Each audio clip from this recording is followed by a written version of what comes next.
meeting with Brian Clark. Brian is managing partner of the executive search arm of Kensington International. Brian has 20 years of executive search and recruiting experience. He's one of the most qualified experts to answer our questions from the front.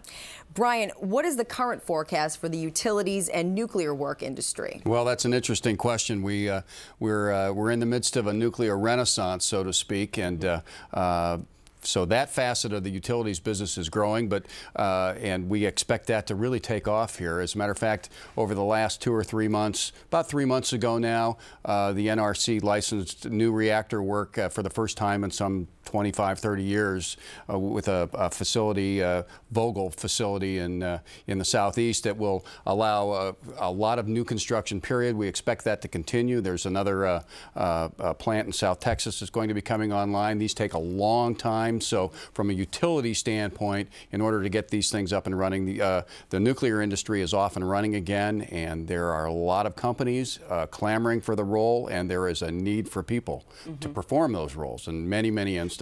So a lot of inquiries about this industry. Looks good. Looks very good for the first time in a long time. Okay, well, that's certainly good news. What levels, executive, mid-level, or entry, are expected to increase or decrease? Well, if you take a look across all elements of the utilities market, because we still are going to have to rely on coal and oil-fired and the standard utilities, or fossil as we call it, that's going to be across all levels. Everything from security guards that are going to be required to deal with larger footprints to make sure that everything's secured, all the way up to executives to help run that. On the nuclear side, what's most interesting is that it's an aged work population. They're all still very engaged and still very productive, but many of them are into their 60s and sometimes into their 70s.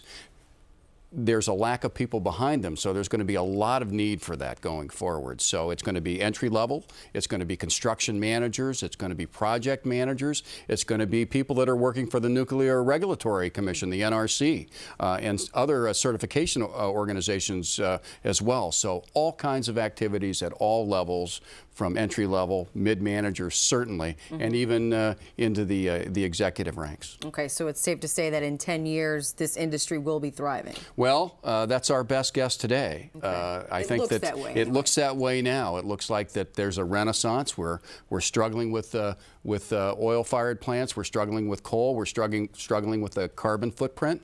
All of that points to some different type of energy. But it's not just nuclear that we need to be thinking about, too. It can also be wind. It can be solar.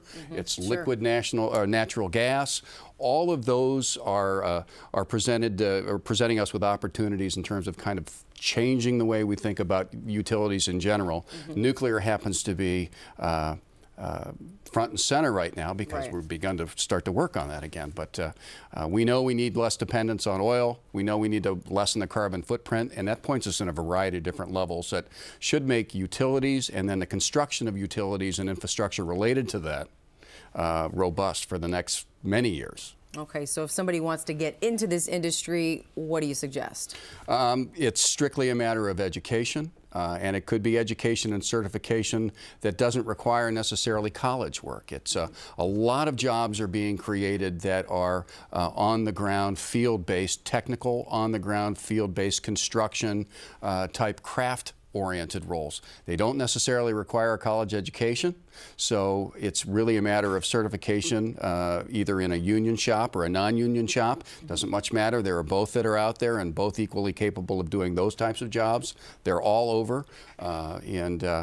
So you can think about it from that standpoint, on-the-job training more or less. But then obviously you'd be thinking about education and backgrounds in construction management and civil engineering, nuclear engineering, those types of mechanical engineering. Those types of degrees are necessary.